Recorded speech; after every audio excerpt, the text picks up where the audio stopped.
كيلو بانيه هنزل بيه.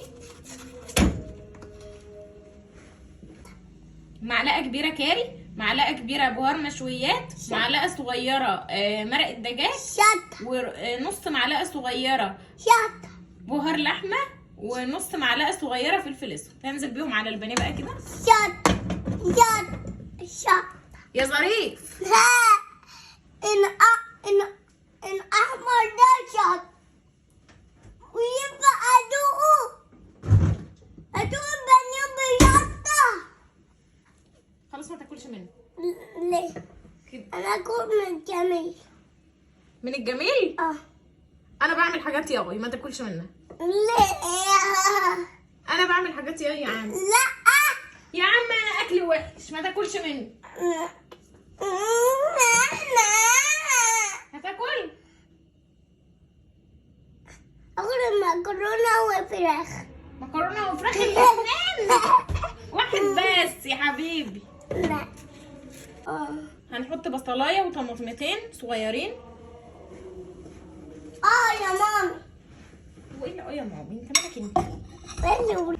يلا وهحط بينا. معلقه صغيره ثوم كده. خلاص كده. يلا حط. انا وبعدين هضربهم بقى، بس هضربهم كويس قوي يعني يبقوا مميمين كده، اللي هو يبقوا مضروبين جامد. يا مامي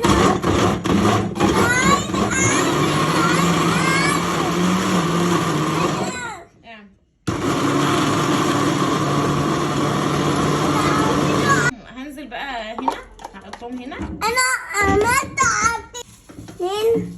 بس خلاص بقى بالمنظر ده كده. هجهز بقى الكفر اللي انا هحطه عليه. هحط ايه؟ هحط كوبايه دقيق ونص كوبايه بقسماط، نفس البهارات اللي انا حطيتها على البانيه هحطها على الدقيق والبقسماط. هحط نصها هنا ونصها هنا، معلقه هنا ومعلقه هنا، معلقه هنا ومعلقه هنا، وهقلب بقى. بس مش هقلبهم في بعض يعني، انا هخلي البقسماط منفصل لوحده والدقيق منفصل لوحده، عشان هنزلها الاول في الدقيق وبعدين هنزلها في البقسماط.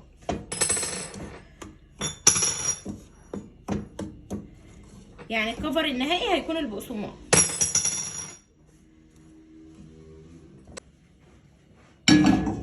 هحمر بقى البانيه.